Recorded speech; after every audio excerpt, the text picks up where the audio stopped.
오늘은 나와 자녀를 위하여 울 때, 이런 제목으로 말씀을 드리겠습니다. 현재 우리나라를 지키고 있는 군인의 숫자가 55만 명 정도 된다, 이렇게 말합니다. 초교파적으로 군선교 연합회를 조직해서 2030년까지 군 복음화를 끌어올리자, 그래서 2030 운동을 펼쳤어요. 그래서 군 복음화를 끌어올리기 위해서 다방면으로 애쓰며 후원하고 있어요. 지난번에 제가 문화체육관광부에 등록된 우리의 개신교 한국기독교 교단이 몇 교단이나 되는가 검색을 해봤더니 118교단이에요. 118교단 중에서 90%가 장로교 교단이더라고요. 그런데 이렇게 118교단의 한국 개신교 교단이 있는데 군목을 파송한 교단은 우리 교단을 비롯해서 11개 교단이에요. 물론 교단에 소속되어 있지 않는 연세대학교 신학대학을 졸업한 학생들도 이제 군목에 이제 지원이 되는데, 그 사람들은 자기가 출석하는 교회 교단을 안고 이제 군목에 나가게 되죠.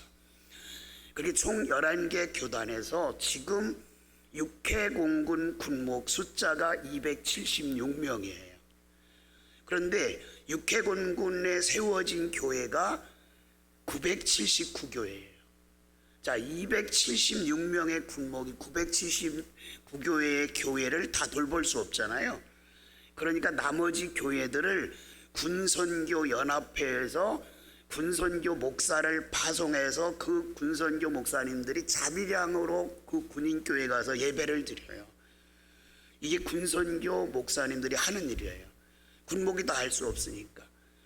제가 군종병으로 있을 당시에는 이제 해군의 도석교회 이렇게 섬 지역은 신학대학을 다니고 있는 전도사님들이 누군가 파악해서 그곳에 가서 예배드리게 하고 이래요.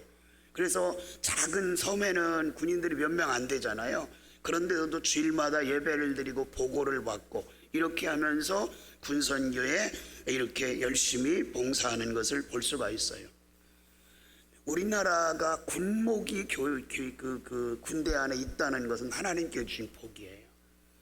근데 이제 군목이 언제 생겼냐? 6.25 사변이 막 한창이던 1951년 2월 7일 날 생겨났어요. 우리나라 초대 해군 사려 해군 참모총장이던 그 손원일 제도께서 장로님이신데, 아버지는 그분 목사님이시잖아요. 장로님이신데 그 당시에 이승만 대통령에게 우리 군대의 사기를 높이고 우리 군대가 강한 군대가 되기 위해서 군종병과를 신설해야 됩니다. 이래서 이승만 대통령에게 청원을 해서 그것이 통과가 돼서 군목 제도가 우리 나라에서 이제 시작이 됐던 거예요. 그 역사가 지금까지 계속 이어오고 있습니다. 오늘 우리 교회는 한국 교인들이 별 관심이 없어요. 군목이 있나 보다, 군 복음화 하고 있는가 보다, 이 정도의 관심을 가지고 별 관심이 없어서 오늘 여러분에게 우리 한국 군인들을 복음화시키기 위해서 군선교위원회가 조직이 되어 있고 군목이 파송되어 있기 때문에 그들을 위해서 우리가 헌금을 조금 모아서 보내고, 또 군선교위에서 우리가 기도하면 우리가 보내는 헌금이 군선교에 얼마나 영향을 미치겠어요? 미미하겠죠. 그렇지만 중요한 것은 단 한 가지 분명한 사실은 우리가 군인들을 위해서, 군복음화를 위해서 오늘만이라도 기도할 수 있다는 거, 이것이 우리에게 큰 은혜요 목적이죠. 오늘날 한국교회가 위기를 맞고 있습니다. 급속도로 교인들이 세속화되어 있어요. 또 코로나19 이후에 청소년들의 숫자가 급감하고 있고요. 교회 이탈하는 청년들이 너무나 많이 일어나고 있어요. 너무 심각한 문제는 피라미드식으로 청소년들의 교인 출석률이 줄어든대요. 주일학교를 졸업하고 수료하고 중고등부에 올라가면 20-30%가 떨어져요. 중고등부를 또 졸업하고 대학에 가면 20-30%가 또 떨어져요. 이렇게 떨어진대요. 지난해 대학생 선교회에서 이제 청소년들의 신앙 상태를 조사를 했어요. 우리나라 통계청에서는 우리나라 기독교인들이 5분의 1이라 그래요. 과거에는 4분의 1이라 그랬잖아요. 이제는 5분의 1이에요. 기독교인들 숫자가 좀 줄어졌어요. 그런데 그 가운데 중고등부 학생들, 이런 학생들이 3.2%예요. 그리고 청년들의 숫자가 2.98%. 이렇게 교회 안에서 젊은이들이 자꾸 줄어든다는 것을 우리가 보고 심각하게 느껴요. 그런데 다행인 것은 군대라고 하는 제도권 안에는 의무적으로 온 청년들이 있잖아요. 그 청년들을 모아놓고 복음을 전하는 것은 어찌 보면 너무 쉬운 거예요. 주일날만 되면 군에 가 있는 청년들은 거의 다 교회에 와요. 종교실태 조사를 쫙 파악을 해보면 90% 이상이 기독교 이렇게 써요, 다. 근데 사실은 그 아이들 교회 안 나오는 애들 많거든요. 그런데 교회 가기가 쉬우니까 기독교 이렇게 체크해 놔요. 초코파이라도 먹으려고 와서. 그런데 이 군인교회에 예배에 출석하는 사람 가운데 주일날 그냥 자기 숙소에 있으면 선임들에게 괴로움 받는다. 그래서 갈 데 없으니까 교회 오는 사람도 있어요. 교회에서 또 간식도 주니까 오는 사람도 있어요. 그런 사람도 없지 않아 있어요. 그런데 우리가 꼭 기억할 것은 성령의 역사는 언제 어느 때 일어날지 몰라요. 비록 그런 마음을 가지고 예배당에 출석했어도 성령께서 강권적으로 역사하면 그가 그 예배에 한 번 참석함으로 변화를 받고 거듭남의 은혜를 체험하고 크리스찬이 될 수가 있어요. 오늘 우리 주님께서 무거운 십자가를 지시고 비아돌로사 언덕길을 막 걸어가고 있는데 너무너무 힘들으니까 쓰러졌다 일어나고 쓰러졌다 일어나고 간신히 골고다를 향하여 십자가를 지고 가는 그 모습을 지켜보던 여인들이 울음이 탁 터졌어요. 너무 불쌍하니까, 너무 안타까워서. 그런데 그런 상황 속에서도 예수님은 뒤를 돌아보시며 침착하게 이렇게 말씀하세요. 나를 위하여 울지 말고 너와 내 자녀를 위해서 울라. 예루살렘의 딸들아, 하나님의 백성들아, 나를 위해 울지 마. 지금은 나를 위해 울 때가 아니라 너와 너의 자녀를 위하여 울 때야. 이러면서 말씀을 주셨어요. 왜 너와 자녀를 위해서 울라고 하셨을까요? 첫째는 성도들은 세속화될 것이고 자녀들은 급변하려는 세상에 푹 빠져서 신앙을 저버릴 것을 아셨기 때문에 우리 주님께서 그렇게 말씀하셨어요. 예수님께서 여인들을 향해 하신 말씀은 시대를 향하여 하신 말씀이에요. 오늘 우리는 우리 자녀들의 영적 상태를 심각하게 보아야 돼요. 술, 마약, 음란에 빠지는 거, 탈교의 현상, 이게 너무너무 심각합니다. 교회에 교적은 두어요. 부모가 예수 믿으니까 교회에 교적은 두어요. 그런데 교회는 출석하지 않아요. 이렇게 탈교회 현상이 우리 젊은이들 간에 팽배해져 있어요. 또 이 코로나 이후에 예배관이 완전히 무너져서 온라인으로나마 헌금을 드리면 그것으로 자기 할 일 다 하는 것인 양 당당하고 하나님 앞에서 전혀 부끄러움 없이 살아가고 있어요. 부모가 교회에 출석하다 보니까 그냥 부모 따라서 어쩔 수 없이 마지못해서 교회에 출석하다가 이들이 이제 부모를 떠나서 학교에 가고 직장에 가면 교회를 딱 멈춰요. 우리 부모들은 착각해요. 내 자녀가 우리 교회에서 신앙생활을 잘 했으니까 객지에 나가서 학교를 다녀도 주일날 예배당에 나가겠지? 내 자녀가 객지에 나가서 직장생활을 해도 예배당에 나가겠지? 착각하지 마세요. 아마 제가 너무 과소평가할지 몰라도 열에 한 명? 여러분의 자녀가 객지에 나가 있는데 오늘 교회 나갔니? 오늘 예배 드렸니? 확인해 보셨나요? 인증샷 받으셨나요? 왜 다른 것에 대해서는 너 인증샷 보내? 이렇게 말씀하시면서 왜 예배당에 나간 것은 인증샷을 안 하시나요? 우리 부모들이 영혼 사랑하는 마음이 없다는 얘기 아닐까요? 우리의 자녀들을 여러분 생각해 보세요. 우리 자녀들이 예수님을 인격적으로 만났다면 그들을 신앙생활 하라 강조하지 않아도 자연스럽게 주일 성수하고 11조 생활하고 젊어서 교회 봉사하고 이런 일을 합니다. 그러나 그들이 인격적인 예수님을 만나지 못해요. 그러니까 부모 곁을 떠나면 예배 출석하지 않는 거예요. 그리고 예배당에 나와도 주일 예배 한 번 드리면 뭔가 좀 큰 일을 한 것처럼 하나님 앞에 당당한 것이 오늘날 젊은이들의 사고예요. 여러분, 지금은 울 때예요. 세속화되는 나 자신을 바라보면서 울고 신앙생활 바로 하지 못하는 자녀들을 위해서 울 때입니다. 두 번째, 예수께서 자녀들을 위해서 울라는 말씀은 단순히 슬퍼하라 그런 말씀만 아니에요. 심각한 사실을 인지하고 주님께 나와서 울부짖어 기도하면 내 자녀는 내가 책임지겠다, 그런 의미가 포함되어 있는 거예요. 서울 대치동에 가면 유명한 영어 강사가 있다고 그래요.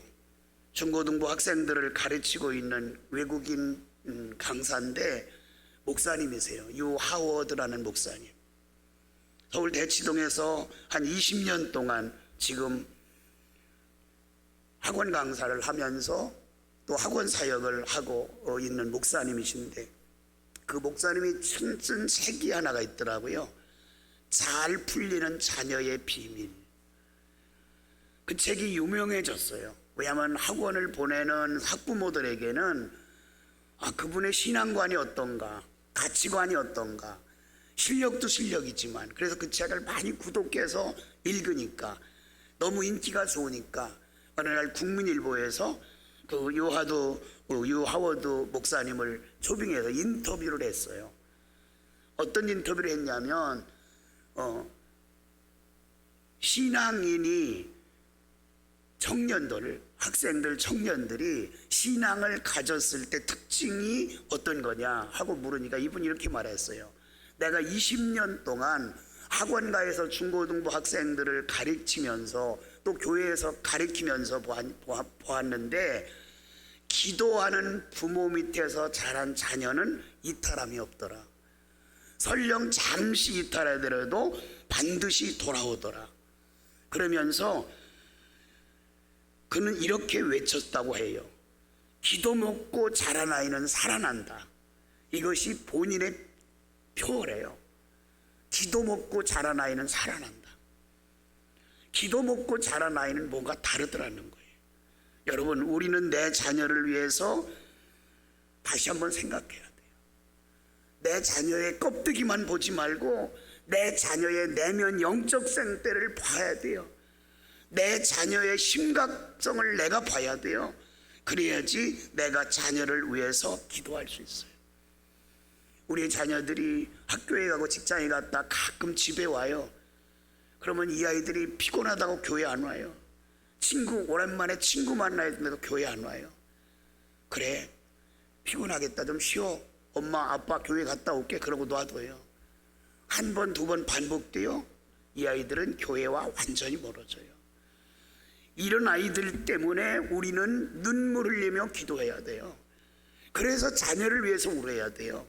미끄럼틀 위에서 미끄럼 타려고 한 아이들은 그냥 놔두면 미끄럼으로 쭉 내려오잖아요. 마찬가지예요.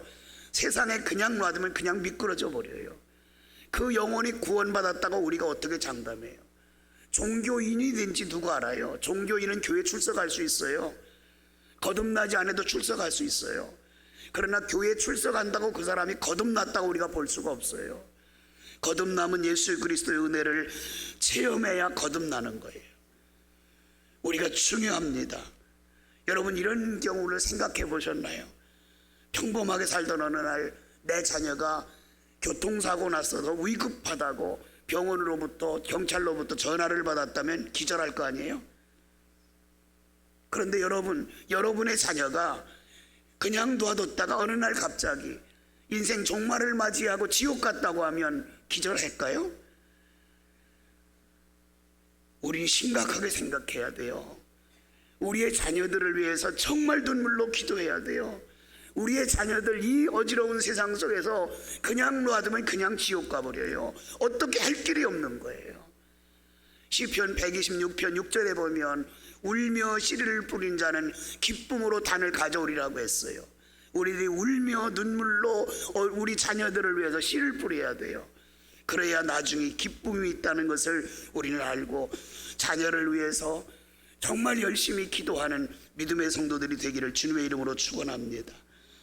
세 번째로 너와 자녀를 위해 울라는 말씀을 세상을 달리 보라, 그런 의미가 담겨 있어요. 여러분, 세상을 달리 봐야 돼요. 제가 어렸을 때 시골에 가면 시골 집집마다 구정물통이 있어요. 그건 돼지밥이에요. 먹다 남은 음식 찌꺼기를 구정물통에 다 버려요. 그러면 그것을 휘휘 저어가지고 푹 퍼다가 돼지에게 먹이죠. 그런데 돼지에게 구정물을 떠다 주려고 가서 구정물통을 바가지를 들고 풀려는 순간 딱 보니까 너무 맑은 거예요. 맑은 물만 보여요. 이걸 뭐라고 말하면 허상이라고 봐요. 허상 뭐예요? 실제가 안 보이는 거예요. 실제는 지저분한 건 다 밑에 가라 있는 거예요. 맑은 물만 보여요. 허상이에요. 영적으로 감각이 없는 우리들이 바라보는 세상은 다 허상이에요. 진실된 게 보이지 않아요. 영적으로 거듭나고 성령에 충만한 사람이 보는 거, 이게 바로 구정물통을 휘 젖었을 때 온갖 잡것들이 다 떠오르는 그 모습을 보는 것이 실상이에요. 우리들의 시각이 달라야 돼요. 세상을 보는 눈이 달라야 돼요. 세상이 여러분 온갖 죄악으로 가득 차 있어요. 세상 향락문화 속에 그 배후에 누가 있는지 아시죠? 마귀가 있어요. 이 향락문화 속에 온갖 우리의 젊은 자녀들이 거기에 매료돼서 거기에 빠져서 헤어나지 못하고 허우적거리면서 살아가고 있어요. 그런 세상을 우리는 바라봐야 돼요. 마귀가 지배하는 세상을 보지 못하기 때문에 내 자녀들이 마귀 문화에 사로잡힐 때 살아가고 있는데 우리는 무감각한 거예요. 울지 않아요. 아니요, 그냥 내버려둬요. 여러분, 그래서는 안 돼요. 허상만 보지 말고 영적 현상을 보시기 바라요. 어찌 보면 자녀를 위해서 울라는 설교는 오늘이 마지막일지도 몰라요. 이 설교를 다시 듣지 못할 수도 있어요. 오늘 이 기회마저 여러분이 놓쳐버린다면 여러분의 자녀의 앞날에 대해서는, 영혼에 대해서는 누구도 보장할 수 없을지도 몰라요. 우리의 사랑하는 자녀들이 우리 세대와는 다릅니다. 하여간 집 밖에만 나가면 온갖 음란하고 악한 것들이, 여러분 요즘 뉴스 시간마다 마약이, 얼마나 많은 마약이 한국에 물밀듯이 들어오는 것을 보셨죠? 발견된 것이 그 정도예요. 한 번 발견되면 수만 명이 먹을 양이다. 그러면 안 발견된 건 얼마나 많겠어요? 엑스레이 검사대를 통과하면서 그것이 전부 다 걸러질 거라고 생각하지만 그렇지 못합니다.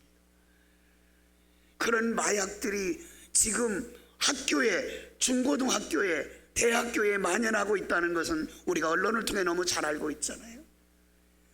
이런 문화와 이런 사상 속에서 우리 자녀들이 살아가려는데 신앙이 없으면 거기에 빠져서 그냥 허우적거리는 거예요. 우리의 자녀들이 신앙의 육체적인 순결을 지키나요? 신앙의 일로서? 오늘은 그렇지 않아요. 우리 믿는 성도들까지라도 가치관이 완전히 흐트러져서 뭐 그래, 연애는 적당히 하다가 결혼은 알아서 해. 여러분, 부모의 생각이 그렇게 삐뚤어지고 세속화돼서 우리의 자녀들을 어떻게 경건한 자녀로 우리가 살아가도록 이끈단 말이에요. 저는 요즘 제 기도의 절반 정도가 우리 젊은이들을 위한 기도를 해요. 너무너무 마음이 아픈 거예요. 젊은이들만 생각하면 가슴이 먹먹해져요. 지금 우리 시골교회뿐만 아니라 도시교회도 청소년들의 교회 출석률이 급격하게 줄어들고 있어서 이건 우리 한국교회의 심각한 문제고 고민이에요. 이런 문제를 놓고 우리는 어떻게 해야 될까요?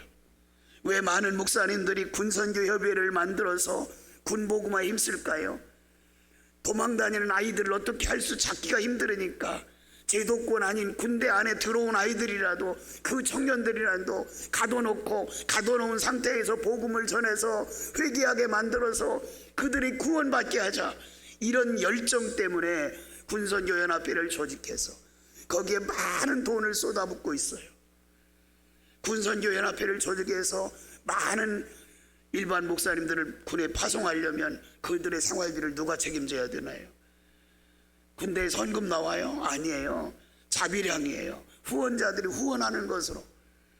그 군선교 목사님들 보면 너무 안타까워요. 차라리 직장생활하면 자기 편하게 살걸. 왜 저렇게 고생하면서 복음을 전해서 했을까? 영혼 때문에 그렇죠. 한 영혼이라도 구원하려고.